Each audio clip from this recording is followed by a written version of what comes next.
Welcome to Channel 17, the Town of Colonie Government Channel.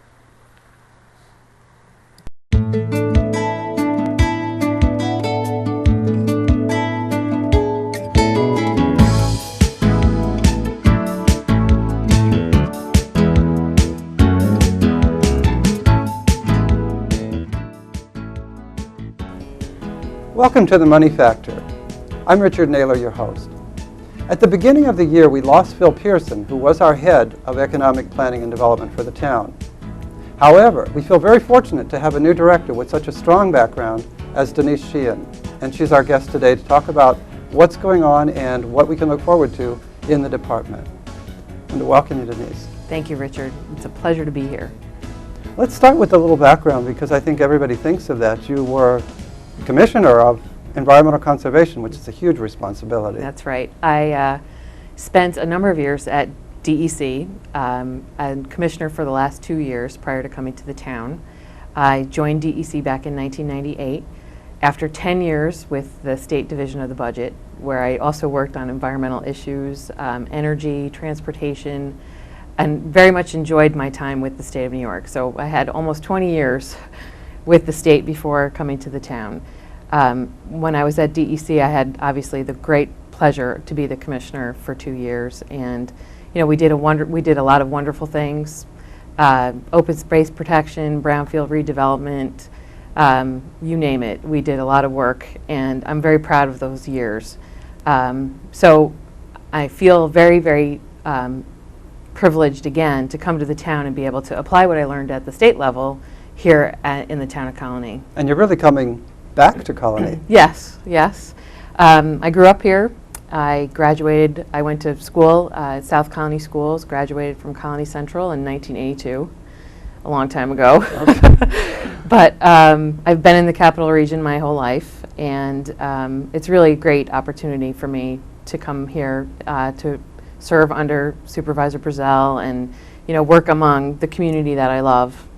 And apply some of those skills and the complicated interactions of all the different parts of the state that you've got to work with. Yeah, I mean, I do think that from a management perspective, there's a lot of overlapping issues, a lot of similarities.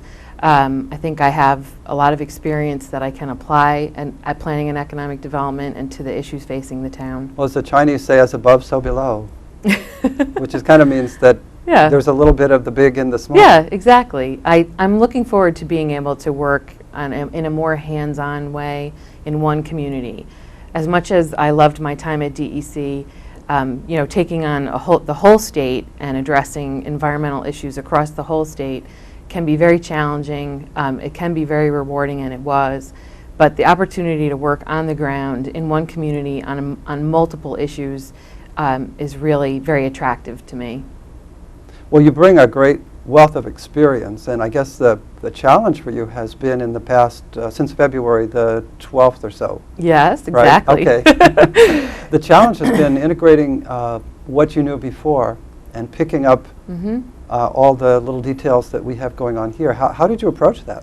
Well, again, one of the things I should say is throughout my career I've been blessed to work with wonderful staff, great professionals, very dedicated people. That was true at DEC, and it's very true at Planning and Economic Development. I know that you've had the opportunity to sit down with some of the staff at Planning, and they really are a great team. So they did a wonderful job on the comprehensive plan for the town and the land use laws that were recently enacted by the town board in January. Those were major changes to the way the town approaches planning and economic development. So that's really where I started. That effort really represented a tremendous amount of work by the staff, input from the community, input from the elected officials, business people, and really to be the guide for me moving forward. I spent time learning the comprehensive plan, knowing what went into it, and the land use laws, which really are our guide as we go forward. Then on top of that, I've spent a lot of time just meeting with a lot of different groups, stakeholder groups, different business organizations, the Albany Colonie Regional Chamber of Commerce, the Colonie Chamber of Commerce, the Homeowners Coalition here in the town of Colonie, Siena College I've met with the South Colonie School District folks, the list goes on and on. I don't want to bore you with it, but I've really tried to reach out to all levels. I think that's what that shows. If you look Yeah. at the types of organizations you just named, Yeah. from K through Right. university and Right. everything in between. You know, the Center for Economic Growth is another partner for us. So I am continuing in those efforts. There are more people that I'd like to meet with. I also have been working with the Capital District Transportation Commission, the Capital District Regional Planning Commission, the airport. But as we go forward, those relationships are going to be really important. So one of the things that I really wanted to do out of the box was, introduce myself to those people that I didn't know already, and the ones I did know, just sort of reinforce that the relationship with those organizations are going to be very important to me and to the town. And, I do want to hear from people. I do want to have a strong relationship with all of those partners. It strikes me that the comprehensive plan must have been well done, because Yeah. if it's going to serve as an introduction to someone to understand the town, it must represent pretty Yeah. well. Do you feel that it really does represent well the problems in the town so far? So far I believe that they did a wonderful job. I think they hit everything on the head. The key really now for me is to keep that document alive and to make sure that it wasn't just a plan that's going to sit on a shelf. Anyone who's done strategic planning or comprehensive planning knows if you want it to really be meaningful, you need to keep it alive. And one of the things that we are doing is creating a comprehensive plan oversight committee comprised of, again, members of the community, many of whom advised us in the process. They've agreed to serve on this oversight committee. And it's really designed to make sure that myself and other members of the Planning and Economic Development staff, as well as the supervisor, that we all keep the comprehensive plan, front and center as we move forward, and that we are always getting input from our interested stakeholders, so that it's not just our idea of what the comprehensive plan should be, that it really reflects the people and businesses and the people who make up this community and their view of where the town should go. So the comprehensive plan also has in it several steps, several short and midterm actions or recommendations for us to take up. And that's really my charge almost for this year. And those types of things are the things we're going to be working on. I know we've looked at the process here from the library's point of view and from any participation we've had with the comprehensive plan development, and it's been nice to see the numbers of people that went to meetings at the crossings, for example. Mhm. Hundreds of people at some of the meetings went in. Yep. But as you say, many times a plan gets put on a shelf. Right. And a lot of work and thought goes into it, and then it meets reality, which is the machine of everyday life Right. grinding on. So Right. creating this committee seems like a wonderful idea. Yeah, I think the committee is one part. The other thing that really is very important is that our land use laws that were adopted in January were designed to implement the comprehensive plan and included some really major changes in the way we do business. So there are things that even in the day-to-day work of my department and all of the other departments in the town, there will be changes moving forward on just the way sites are designed, the way sites are approved, that the concepts that were included in the comprehensive plan, many of which are based on new urbanism, have been adopted as part of the land use law. So it's not just a part of a plan that's really requires a committee to keep it alive. It will stay alive through the implementation of those laws as well. Some things that I would point out, there's been recent articles in the Times-Union about new urbanism. That was a good article. Yeah, I thought it sort of, touched the surface. There's been a few articles done on new urbanism in the past. That can be excruciatingly complicated if you get to the theorist level, but that was Yeah, I mean, I try to boil it down to what does it mean to the average person, living in the town, and what can they expect to see. And first I would say that, it will be changed on an incremental scale as new developments come in or as, redevelopment occurs. But the idea is that, what we heard from people in the town was that they want more connections between neighborhoods. They want more pedestrian access. They want us to preserve open space. They want us to make sure that our tax base remains strong, that they continue to live in a safe community. Those are all the things that make Colonie so wonderful. So those are the things that we continue to want to reinforce and allow to, prosper. So the land use laws actually include several different features. Mixed-use developments that allow for both commercial and residential to occur at the same site, which allows for people to, walk to the store or ride their bike to the store. There's also some features in the land use law that really are designed to help us preserve open space, and those are really very creative tools that were put into place with these laws. I was looking at some numbers on the comprehensive plan today, and I can't throw numbers around, but what I was struck by were some simple things, such as that we have quite a bit of undeveloped land in Colonie. Yeah. And then the question in my mind came, well, should it stay that way? And maybe that's good, or is that something that would be developed commercially? Well, I think when you look at the land use map, there are, that lays out the zones, it really kind of highlights those areas that are targeted for conservation and where we have watercourse areas that are critical, floodplain areas, wetlands, that those really need to be set aside as when development is being proposed.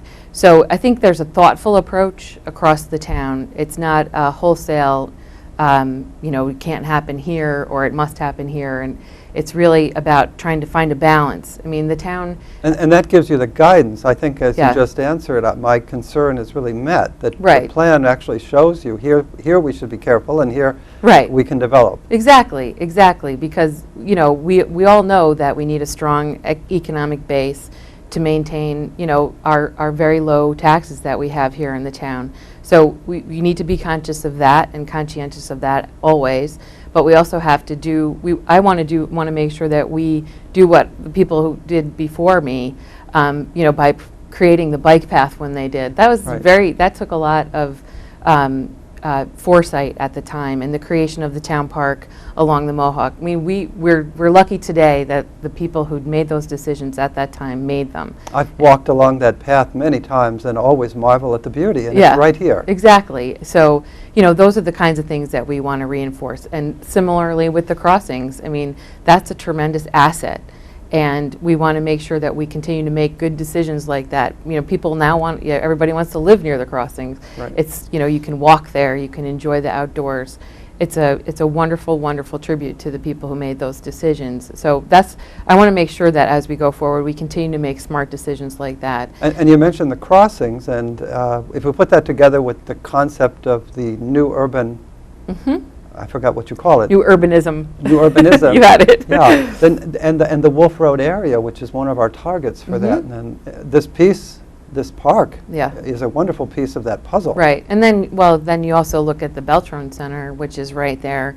One of the things we have to recognize as a community, the Capital District Regional Planning Commission has predicted that this region is going to continue to have population growth. I personally would like to be able to age in place. I'd like to be able to see my parents age in place. We want to have opportunities for seniors to be able to stay in this community, the community that they've lived in and raised their families in, give them opportunities. So, we do want to make sure that there's opportunities for seniors to stay in the town. But at the same time, we want our children to be able to stay in this area also. So we always have to make sure that we're looking at that balance so that we have diversity in our housing stock in terms of its affordability, so that our children can stay. We want to make sure we have businesses that have an opportunity to thrive here. So again, people can work here and be entertained here. They can dine, and then you can recreate here. I mean, there's so much that this town has going for it. And, I really just want to make sure that we continue to allow those good things to continue to happen. My last guest was from the Center for Economic Growth, and he was talking about K through 12 is so important in education, Yeah. which was surprising to me because I would imagine we need an engineer and we need somebody to do nano this and nano that, or bio something. Yeah. And yet it was impressive that what he was saying is so important is the children, because the people coming here also bring their children, and we Yeah. have to tailor this so that we create, and I don't know if that's always easy, to create the kind of educational climate that will really help the businesses that we're trying to attract. Yeah, I think, from my role, obviously it's not in the education delivery, but I do, I see the opportunity through government to be a liaison between business, academia, and different levels of education. That, the Center for Economic Growth is a great example of really serving as that major networking arm, and the town does participate in the Center for Economic Growth work. And here in the town we have great engineering firms that have made Colonie their home base. We've got great technology companies like Plug Power, Philips Medical, where nanotech is going to play a major part in both of those fields, in energy and in medical systems. So with the combination, you want to make sure that those connections are being made, and then also what you said, Richard, about making sure, really having the educational climate in place that allows for those connections to be made. The people who come here to work, who are going to be associated with the nanotech work, are going to want to have a nice place to live with great schools that they know is safe, with all of the conveniences that they need to enjoy life. So I think we fit very well in the whole scheme of Tech Valley and the Center for Economic Growth and what's happening at the nanotech facility. It seems that regional cooperation is really a very fundamental aspect of our togetherness growing. That's not a very good way to put it, but Yeah. we're a unit within a unit, and if we don't work together with other communities, this is what people are telling us, we can't really compete with a major area like Austin, which doesn't have little towns and villages and all these governmental parts. Yeah, it's very true. That's why being a part of the Capital District Regional Planning Commission, working with Albany County, working with our other sister counties in the Capital District is important to the town. A lot of the work we do on a regional basis is on transportation in particular. The movement of people and goods is obviously a key ingredient to the quality of life in this area, and one of the things that I personally think we're most challenged by. As you grow, we have to make decisions around our transportation networks, and I think we're going to that's one area where you're going to see a lot more time and effort devoted in this region. Well, we have Wolf Road, we have exits, so we're central. Yeah. But it seems difficult to tie neighborhoods together. Well, it's ironic because, and I think you can see this it's a reflection of what people wanted at the time, and we do know that there was, at the time that suburban communities were first created, actually the older neighborhoods in the town are a little bit more connected, and then the sort of middle-aged, if you will, there was a big emphasis on cul-de-sacs and separateness. People live here, people shop here. And ride your bike at your own risk. Yeah. So we are going to be working, in new developments to connect those together. One of the things that was one of the short-term goals in the comprehensive plan was the creation of a sidewalk plan. That's been asked for by many people for a long time. Yeah, and I think, again, we have to, resources are an issue. Creating sidewalks, maintaining sidewalks, that's something that the town takes on as a responsibility. So even if a builder builds them, we're still the town required to. Right, the town takes the responsibility for maintaining them. So I think what we're trying to do, like I've done at every position I've been in a governmental function, is you have to set your priorities. Where do we really start? So as part of our sidewalk plan, we'll be looking at where do we have them now, where are those linkages there, we really need to create them, so that, again, it's incremental progress. Obviously everybody wants to see everything right now, but I think most people are very realistic in understanding that when it comes to government resources, we do have limitations. So, we want to do this over time and be prudent in terms of the use of the resources for that. So, but I do think that you're going to see more and more of that coming. Well, I guess with the plan, you have zones, and so that also tells you, well, this would be a really good area to make sure that you have the sidewalks, because now you have 3 other parts of the puzzle of the new urbanism, and so Right. if we just had that, people wouldn't be killed trying to cross the street. Exactly. You've hit the nail on the head, Richard. So let's see, we've got transportation. What are the other, I think aging or seniors was an area that Right. you had mentioned at one point that was important. Yep, that is, well, as I mentioned, one of the challenges that we do face is that we're an aging population. I don't have the figures right at my fingertips, but I know different planning organizations have recently come out with data on, baby boomers and when we're going to all retire. And certainly Colonie is really doing very well in aging. We're older than many other communities. And I think that's a reflection on people, being happy here and staying in place rather than a lot of transient, movement in and out of the town. So one of the things that the supervisor has us working on is a senior housing, roundtable. We've worked with our counterparts in town government as well as some of the developers. We held a meeting with a lot of developers just to get their feedback on what it would really take to do affordable senior housing and what some of the issues are facing us in terms of doing projects. And obviously, we do want to create a scenario where we have a lot of different options for people, and I think what we're going to be seeing probably over the next 5 years is a lot more projects that are really designed towards seniors that aren't just, seniors in one building, but really try to get at, moving from a 4-bedroom colonial to maybe a smaller cottage home with 2 bedrooms on 1 floor. And then the ability to move from that into a more higher level care. So in terms of what the town needs to be able to do, it's to have all of those options available to people so that as you do age, you can have a place to go or that will be able to, meet your needs.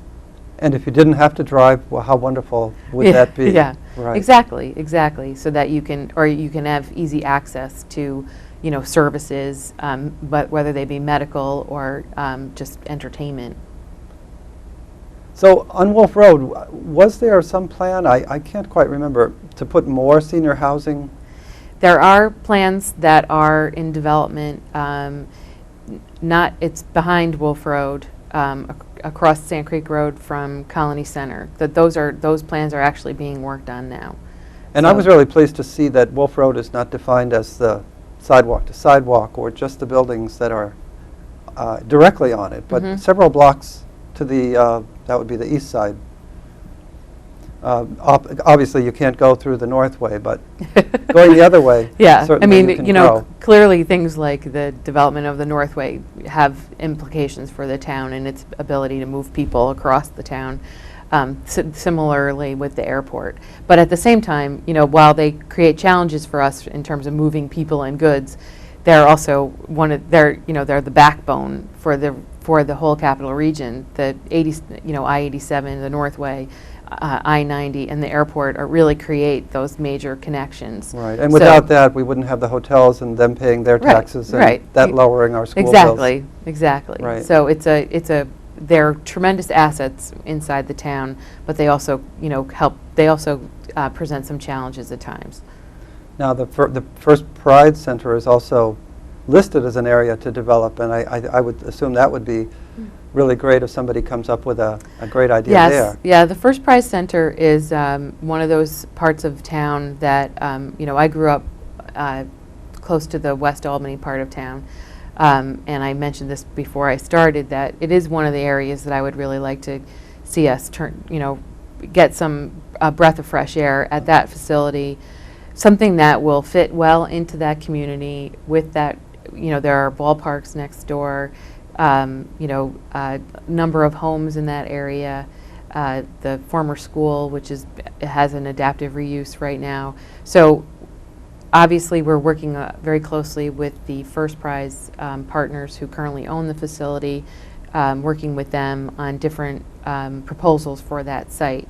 So I think it's well situated for a wonderful reuse. But it needs to be one that's going to fit well into that existing neighborhood. I think that there's opportunities there for incentives from the state through the Brownfields program.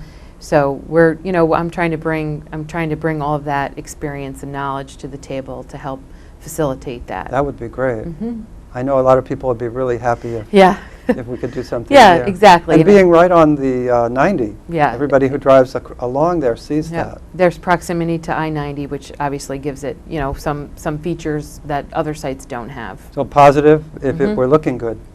Exactly. Right. Now, open space, Mm. that's certainly close to what you've been doing Mhm. recently. Yeah. Any goals we have there? Well, again, we are taking a thorough approach to the way we're going to address open space. The first thing that we're going to do is do an inventory of all of the sites and make sure that we've got them identified.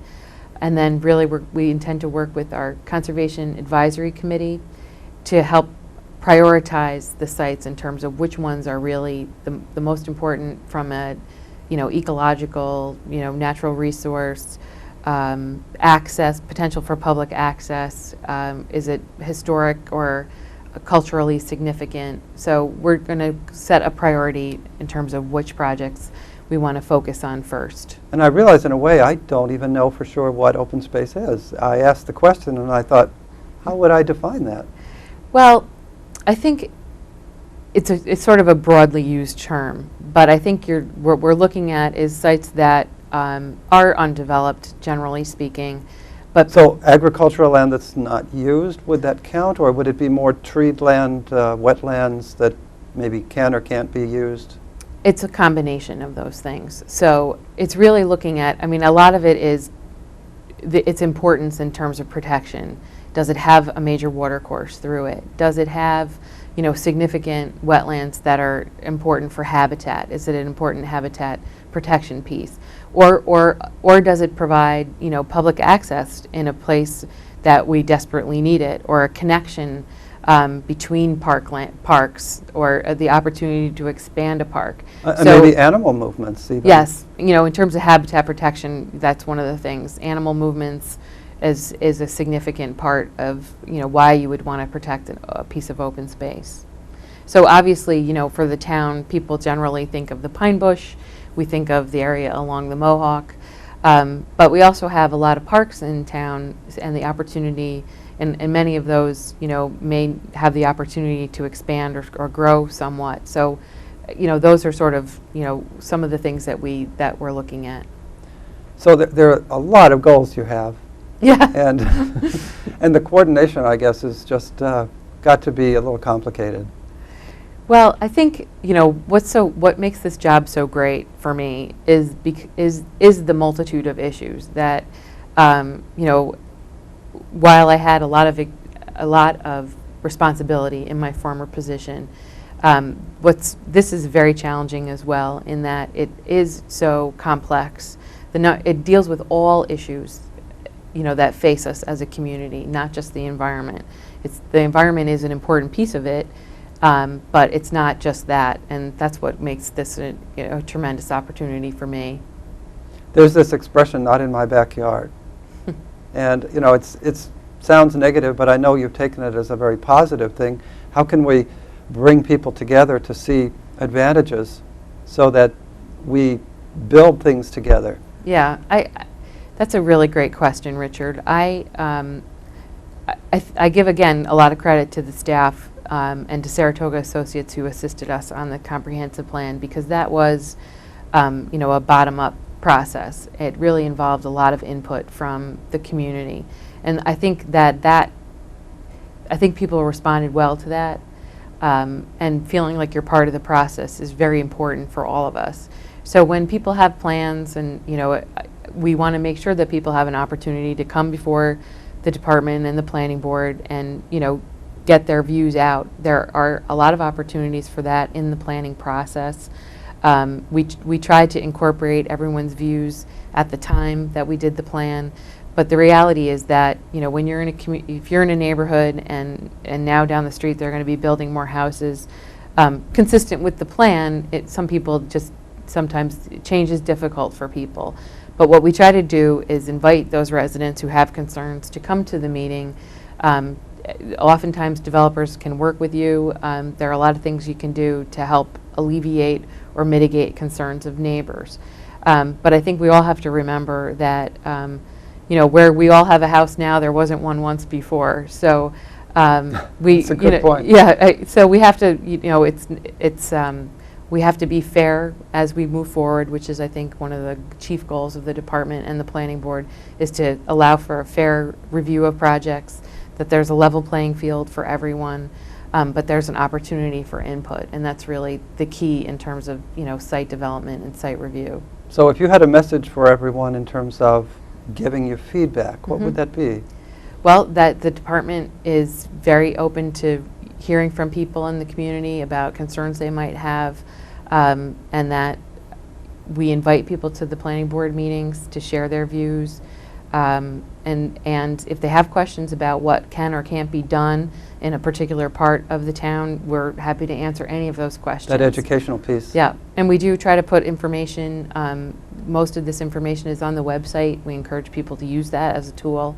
You know, the comprehensive plan is on the website. The local land use law is also on the website. It's very it's a We'll put lengthy that up on the document, screen but here. those are important documents for people to understand. So, you know, because as much as people would like us to be able to just say no to something because they don't like it, in government we have to be fair, and the laws are what guide us. So if somebody proposes something that's consistent with those laws, you know, we have an obligation to review it in accordance with those laws. But public input is an important part, so usually through that process you can get to some sort of compromise, or again, you know, try to address any concerns that people have. So that's wonderful. I think it's a lot of work that you have ahead of you, and I'm Yeah. really pleased that you've joined the Colonie staff. I couldn't be happier, Richard. I really am. It's been a great opportunity for me. My husband and I are both thrilled to be coming to the town and you know, setting up our roots here. And really, I want to be able to turn some of those parts of the town, the challenges, into successes, and really continue to make this a great place to live. Well, with that goal, I think all we can say is let's help. Great. So thanks for being on the show, and I hope as soon as you think of something that you'd like to communicate to people, that you will say, let's do another show. Oh, absolutely, Richard. Well, Great. You're going to be kicking me out of here. Oh, no. Thanks, Denise. Thank you. Thanks very much. And I want to thank everyone who watched and hope you enjoyed the show. Invite you to the next show, and have a great week. Take care.